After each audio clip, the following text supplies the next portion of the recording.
"Grandpa, I saw Mom's calendar," Nora whispered, shoving her phone into my hand. "It says, intake, 2 p.m., Grandpa, not a tour. Intake, today. Please don't be here when they knock. I can stall them, but you have to go now. Promise me you won't tell them I told you."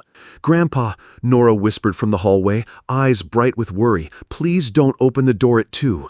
Mom and Dad are taking you to a nursing home today. I heard them on speaker. They already picked a place. Please don't tell them I told you." She slid a crumpled printout into my hand. "Assisted living, immediate placement, today's date, 2 p.m. circled hard in pink." The doorbell made its polite noon test chime, one soft ding that sounded like a countdown in my quiet Boise house. In the garage, through the crack under the door, the sensor I'd installed years ago blinked red, misaligned, or nudged. Either way, the house felt like it was warning me. "I notice more than they think," I told her, keeping my voice steady so hers could be. "Come here." In the bedroom, I pulled down my canvas holdall. Medications in the side pocket. A clean shirt and the navy sweater Nora says makes me look like a teacher. My leather folder, driver's license, passport, Medicare card, the original patent filings for the garage sensor and the child safety lock. The little brass key hidden at the back of my dresser. The velvet pouch with Margaret's ring. My hands did not shake. I have spent a lifetime designing devices to stop bad things before they happen. Today would be no different. "Are you mad?" Nora hovered in the doorway. "At fear, at money, at grown-ups who forget they were children," I said. "Not at you." I zipped the bag. Outside, our Boise Bench street held its usual Saturday hush. Sprinklers ticked. A dog negotiated with a squirrel 2 houses down. The mantel clock nudged forward a minute. The room felt smaller, like the walls were leaning in to listen. "I can stall them if they come early," she said, voice brave and thin. "I'll say you're napping. I can hide the keys." "You already hid the keys," I said gently. She flushed. "You won't need to stall. I won't be here at 2. We moved through the kitchen. I crouched at the garage door. The sensor light kept pulsing that stubborn red. I pressed the test strip to the lens. The beam was fine. The bracket was off by a hair. I loosened the screw, nudged it, and watched the LED blink once and go steady green. "Broken?" she asked. "Misaligned," I said. "Easy to fix. Easier to ignore." I looked at her. "I need you to do something hard." She squared her shoulders. "Okay. Act normal," I said. "If they ask, tell the truth you can tell. I went out. You don't know where. You don't lie for me, and you don't lie to me. Deal?" Her hand found mine, small and fierce. "Deal." We stood for one more breath, listening to the house breathe back the fridge hum, the window glass ticking in the early heat. On the side table, a photo from the Boise Depot caught the light. Margaret's red scarf looked like a flag. "Wisdom over wealth," she used to say, tapping the pantry note card. I carry that card in my wallet, its edges softened by time. I walked Nora to the back door to avoid the front camera's cheerful "visitor detected." She tugged my sleeve. "They think you won't fight. You always tell me to speak up. I'm speaking up." "I hear you," I said. "I always will." The alley smelled of dry pine. I cut to the next street where a cab would draw less attention than my truck. As I slid into the back seat, my phone lit up with Lucas. I turned it face down. The driver checked the mirror. "Where to, sir?" "Downtown," I said. "First National Bank." We rode past the greenbelt, the river moving the way time moves when you pay attention. Past brick fronts trying to be new. Past a kid on a scooter who waved like the world had nothing to fear. At 11:46, I stepped into the cool, carpeted quiet. The young man at the desk smiled like I was here to reset a pin. "I need to access my safe deposit boxes," I said, meeting his eyes. "All of them." "All of them?" If a moment like this has ever brushed your life, share a thought, or even the city you're listening from, so I know where this story finds you. As I prepare to take this next step, I wonder if you've ever faced a moment where you needed to stand your ground. Share your thoughts or experiences in the comments. I'd love to hear from you. Banks breathe a different kind of quiet. Cool air, carpet that swallows sound, a chandelier reflected in glass so clean it looks like water. The receptionist glanced up, polite, and then down again with the expression people wear for old men who forgot a password. I need my safe deposit boxes, I said. All of them. Something in my tone made him sit a little straighter. He tapped, glanced at the monitor, then at me. Of course, Mr. Carter, I'll have the vault attendant meet you. The attendant was a woman about my age with neat hands and a key on a blue ribbon. Right this way. We passed the framed lithograph of the state capitol, then a pane of reinforced glass that gave a shimmered view of downtown Boise, the basalt of the depot, the bite of sun on windshields along Capitol Boulevard. She turned 2 locks, and the vault exhaled cool metal, old paper. She slid out the long steel rectangles as if lifting bread from an oven. "Take your time," she said, and closed the little door behind her. I set the first box on the table and lifted the lid. Familiar weight. Manila folders with labels in Margaret's careful block letters. Garage door safety sensor. Child safety cabinet lock. Gas shutoff valve seismic trigger. Window egress alarm. Another folder, licensing agreements. Then the portfolio-colored tabs, renewal dates, royalty statements. So many years of saying no, we're fine, when we were more than fine. The second box held statements and ledgers, thick with the rasp of good paper. Municipal bonds, blue-chip dividends. A spreadsheet I update by hand because it forces me to look at every line. The total, those commas stacked like little fences, still gave me a pause. Low 8 figures. It had crept there like water rising in a river you cross every day, until one afternoon you look down and realize you should be wearing a life vest. I set the third lid aside and saw the envelope I've been thinking about since Nora whispered from the hallway. "Sam, open when you're alone." Margaret's handwriting, the tail of the G like a ribbon. I slid a finger under the flap. "If you are here without me, it means you're doing the hard work of loving our family in the real world," the letter began. "Tell the truth when telling it protects someone. Wait to tell it when waiting teaches wisdom. Trust your instincts, especially about children. Money can build fences or bridges. Choose bridges." I folded the letter once, then again, and slipped it into my breast pocket. The paper felt like a hand on my heart. I fired up the portable scanner I keep in my briefcase and fed every key document through. License agreements, patent abstracts, current statements, the ledger summary. A digital copy goes to the encrypted drive, another to the cloud. The originals went back into their velvet-lined bed. The blue ribbon key lay on the table, a gleam like a nod. My phone buzzed. Lucas, then Madison. I let both roll to voicemail. I typed a single line to Nora. "I'm okay. Do your homework. I'll text you later. Proud of you." I hit send and waited for the tiny delivered to appear. The attendant poked her head in. "Everything satisfactory, Mr. Carter?" "Perfect, thank you," I said. "Could I get a private conference room for a call?" She showed me to a small room off the lobby with a window that made downtown look like a photograph. The Boise River flashed between buildings like a silver thought. I put the portfolio on the table, took a breath, and dialed Lionel Green. "Green Law," came the receptionist, bright and practiced. "Samuel Carter for Mr. Green. Tell him it's not about probate. Tell him it's about protection." A beat, then Lionel's voice, steady as a level. "Sam, I'm here." "I'm done being polite about my own life," I said. "I need airtight protections, a trust my son and daughter-in-law can't touch, updated directives, and a plan for what to do if they try to paint me incompetent."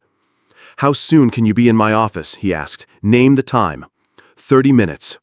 I looked at the bank clock. "I'll be there in 20. Green and Associates sat 3 blocks off Capitol Boulevard near the Ada County Courthouse, a calm that smelled of lemon oil and paper.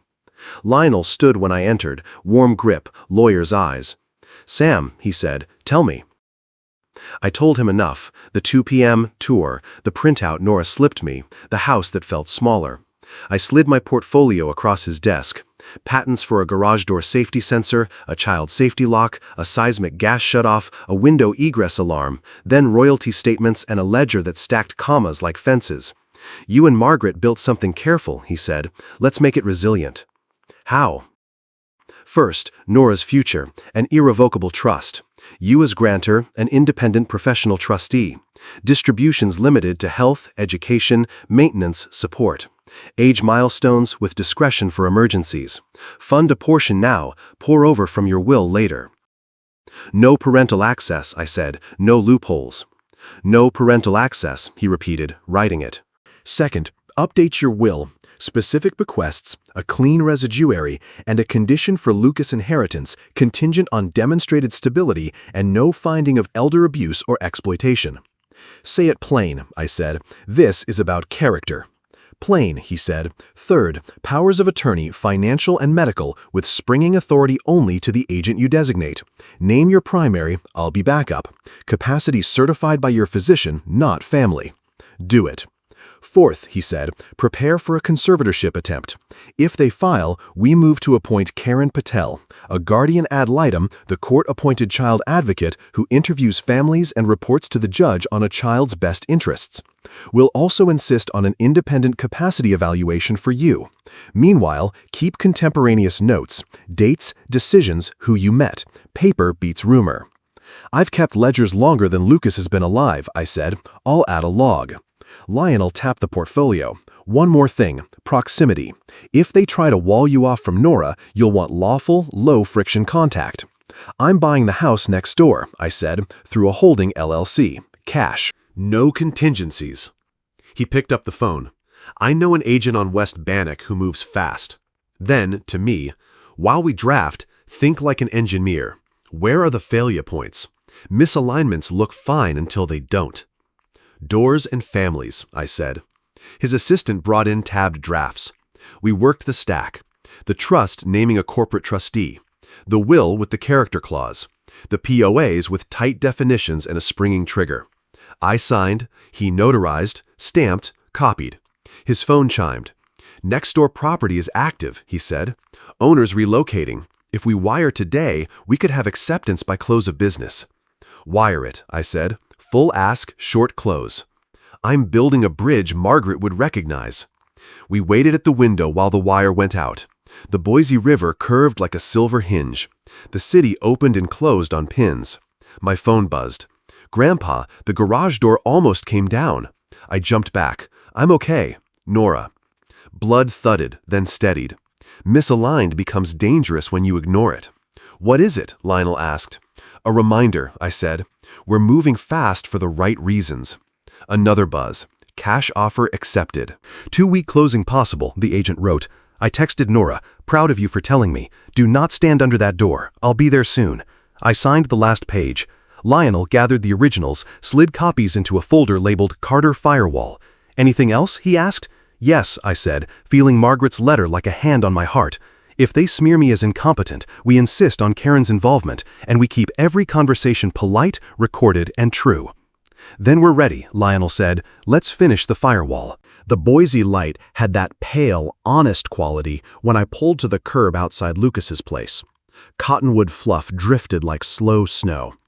Nora was waiting on the front step, chin up but pale around the mouth. I am okay, she said before I could speak. It just dropped fast. Show me, I said. We went to the garage. The metal still held the faint, warm smell of sun and oil. I crouched at the rails. The photo eyes were not dirty, they were crooked by a hair. The mounting bracket nudged a whisper out of true. On the wall control, the vacation lock was off, but the child safety lockout had been disabled. A tiny toggle, easy to flip, easy to forget, easy to deny. Stand back, I told her. I set a foam block where a foot might be and tapped the button. The door came down like a decision. At the last instant, the beam caught the foam, hesitated, and reversed, slow and grudging. Not good enough. A misalignment can behave until the moment it does not.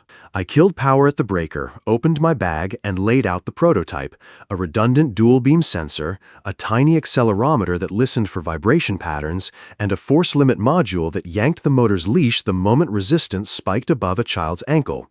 Can I help? Nora asked, already reaching for the small Phillips.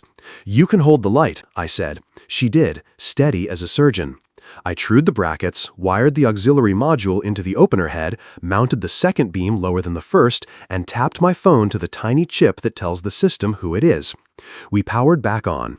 I set the foam under the path again and ran the door. This time, the motor hummed, the door moved, the second beam broke, and the force limit cut like a clean thought. The door reversed fast.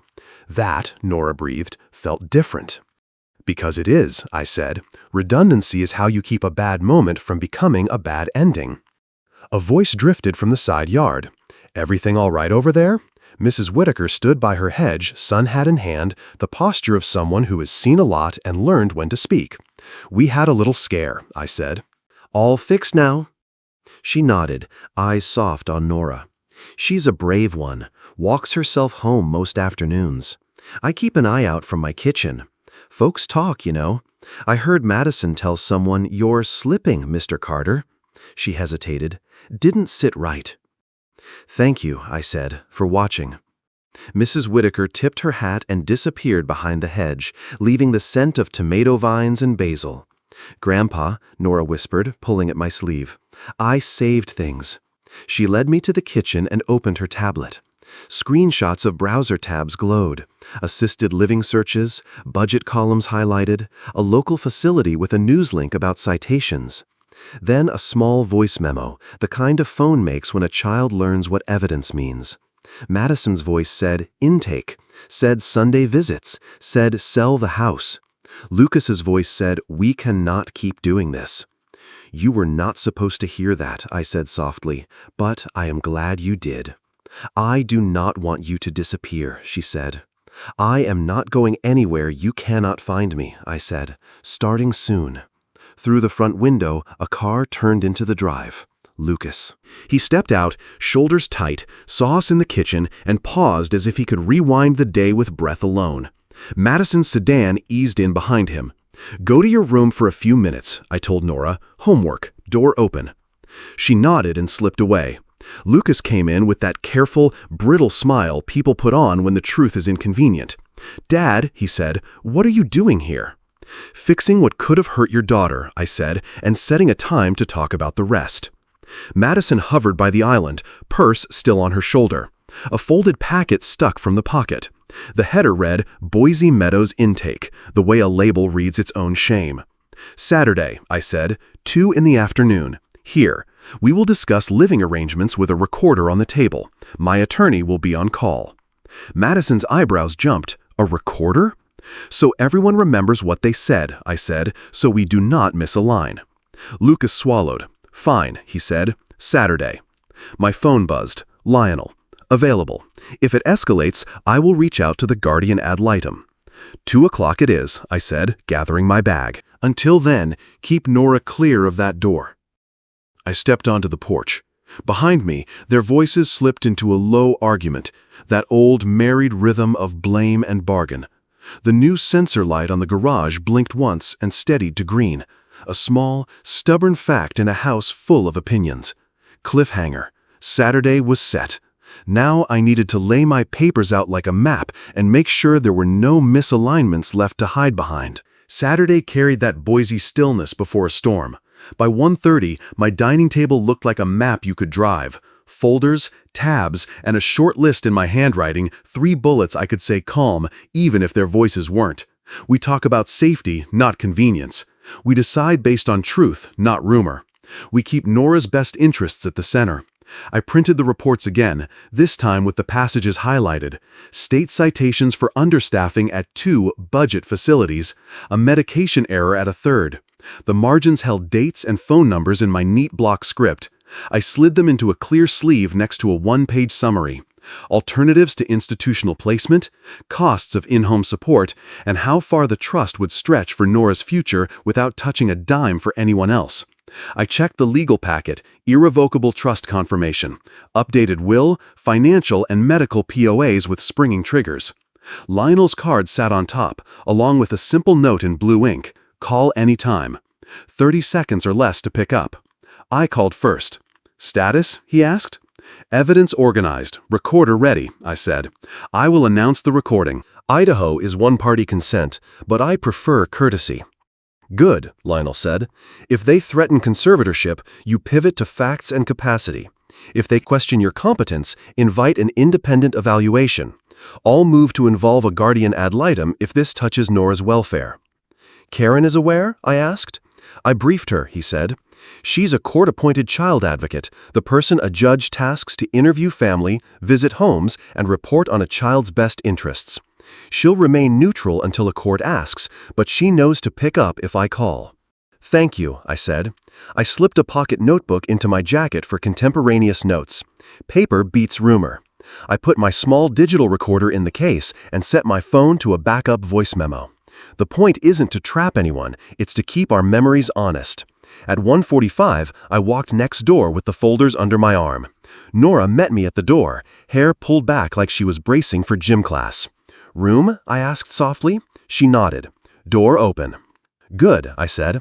"If voices get loud, you text me the word pause." Her mouth twitched. "Like a remote?" "Exactly," I said, and she slipped upstairs. The living room looked like every middle-class room in Boise right now. Soft gray couch, a framed metal print of the Greenbelt, a coffee table that tries to pretend it's solid wood.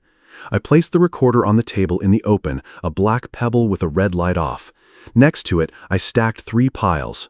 Safety, legal, alternatives. I left my hands resting flat, fingers apart, the way Margaret used to when she needed people to choose their better selves. Through the front window I could see Capitol Boulevard through a gap in the trees, a car glinting, then gone. The mantel clock said 1:57. My heart kept time, steady but awake. I wrote 3 ground rules on a single index card. We will not talk over each other. We will correct rumors with evidence. We will say Nora's name when we forget who this is for. The knob turned. Lucas stepped in first, face pinched from a week of too little sleep and too many calculations. Madison followed, phone in hand, eyes flicking to the folders, then to the recorder. "Dad," Lucas said, "you're early." "I wanted the table set," I said. Madison's chin tipped at the device. "Are you recording us?" "I will be, with your knowledge," I said, reaching for the button but not pressing it yet. "Idaho allows one-party consent. I'm choosing 2 because it's better for families." She held my gaze, then looked away, the slightest flush in her cheek. "Fine." "We're going to talk about safety first," I said, touching the top folder. "Then alternatives, then what the law actually says." Lucas sank onto the couch like someone who had finally found a chair. He looked at the index card, read it, and nodded once. "Ground rules are fine." The doorbell chimed. 2 o'clock. I pressed the recorder's button, the red light winking to life like a nerve. "Let's talk," I said. "Before you speak, hear your daughter," I said, and tapped play. Nora's whisper filled the room. Intake. Sunday visiting hours. Sell the house. The recording ended in a small click. No one moved. "We start with facts," I said, sliding a folder forward. "These are the facilities you searched. Here are the state citations, understaffing, medication errors, neglect.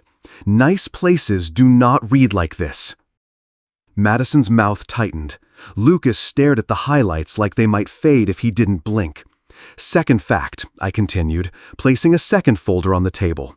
"This is my work. Patents for a garage door safety sensor, a child safety lock, a seismic gas shutoff, a window egress alarm. Licensing agreements, royalty statements, current balances." I turned the ledger so they could see the bottom line. 8 figures. I am not a burden you need to store. I am an adult who has planned. Madison flushed. Lucas exhaled, a small sound that might have been shame. "Third fact," I said. "I have already closed on the house next door. I will live there. I will be close to Nora every day, by design, not by your permission." Madison's head snapped up. "You bought?" "Yes," I said. "Through an LLC, cash, short close." I let that settle. "Fourth fact, Nora's future is secured. I created an irrevocable trust with a professional, independent trustee. It covers health, education, maintenance, support. You will not be able to access it. That is not a punishment. It is a boundary." Lucas swallowed. "Why didn't you tell me?" "Because character is learned, not inherited," I said. "Today is your chance to show it." He glanced at the recorder. "Are we really doing this on tape?" "We are keeping our memories honest," I said. "Now we address motives.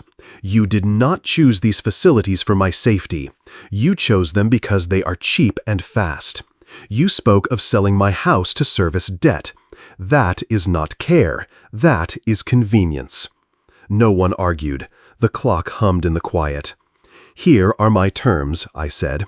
You will apologize, not for my sake, but for Nora's. She heard you plan to disappear her grandfather. You will make a concrete parenting plan. Who picks her up, who helps with homework, how you spend time with her that is not a transaction. You will accept a standing visitation schedule for me. After school hours at my house 3 weekdays, alternating Saturday mornings, Sunday dinners as agreed. Madison found her voice. You don't get to dictate our home. I am not dictating your home, I said. I am dictating my boundaries. If you agree, we move forward as a family with rules. If you refuse, I will ask the court to appoint a guardian ad litem, Karen Patel, to evaluate Nora's best interests, and I will welcome an independent evaluation of my own capacity. We will let neutral professionals look at all of it, the schedules, the finances, the rumors, and the truth. Lucas rubbed his forehead. Dad, we were scared. We are drowning. It felt like the only option. Fear explains, I said. It does not excuse. If you are drowning, you take a breath and ask for a rope. You do not push the strongest swimmer under. Madison's eyes shone, color draining from her face. We shouldn't have lied to Nora. You will fix that today, I said. You will tell her the truth. You will tell her I am not slipping. You will tell her she did the right thing by warning me. And you will agree, here and now, that no one signs anything for me. Not tours, not intakes, not samples. I decide where I live. Silence settled again, heavier and cleaner. Lucas looked at the trust confirmation page, then at the patent list, then at the recorder's red dot. Dad, what do we do? He asked, voice breaking at the edges. Start by telling the truth, I said.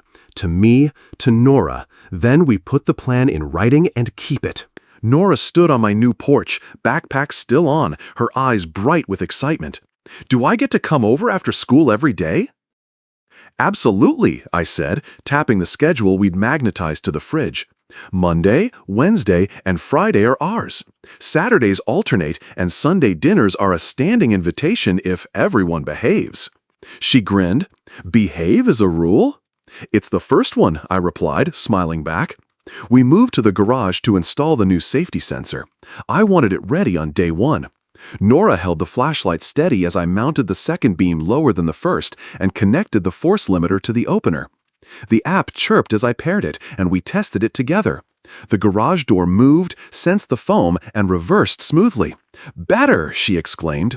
Inside, the house smelled fresh, and we laid out our routine on the kitchen island. Snack, homework, and 20 minutes of reading. I wanted to ensure Nora felt secure and loved, not just cared for. Later, Lucas stopped by. He looked uncertain, like he was stepping onto a stage. Dad, he began, I was wrong. I let fear and money cloud my judgment. I lied to you and Nora. I'll be there for her, I promise. Nora watched him, then nodded. You have to come to my science fair. Madison arrived the next afternoon, looking more casual than usual. I owe you an apology, San, she said, her tone sincere. I confused safety with control. I promise to be better. Nora piped up, You can come over and read with us. Madison smiled, a genuine warmth I hadn't seen before. 2 days later, Karen Patel, the guardian ad litem, came to observe. She carried a tote and a notebook, introducing herself to Nora first. I'm here to learn about your routine, she said. Nora explained our safety projects, and Karen took notes, quietly impressed. That evening, I found Margaret's folded note tucked in my binder. Choose the right time to be brave.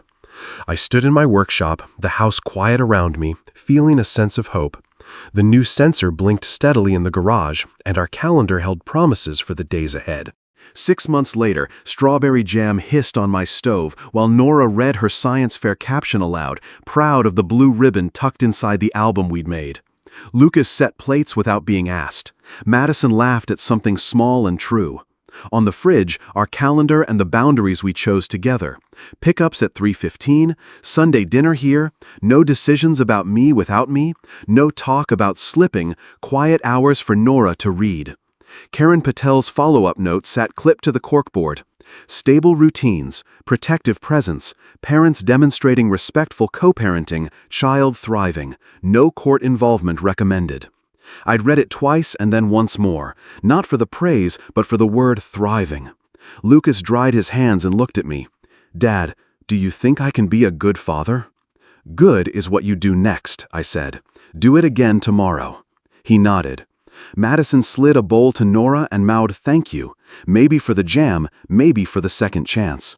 In the garage, the sensor blinked its steady green, a small light that meant we'd chosen better tolerances for our family. I poured tea and touched the note in Margaret's hand. Choose the right time to be brave. If this were your family, what boundary would you set and keep? The lesson is simple. Speak up early, protect what matters, and never confuse convenience with care. Families survive storms not by pretending they never happened, but by navigating them together with truth. Repairing trust after family betrayal is like repairing a door. It requires the right tools, patience, and a willingness to test it before calling it safe. God teaches us that restoration begins with humility and the courage to start. Sometimes the hardest part is deciding to begin the repair at all, knowing it may change the entire structure of the relationship. Your voice matters here. Add your thoughts below, and let's see whose day you can brighten by sharing this.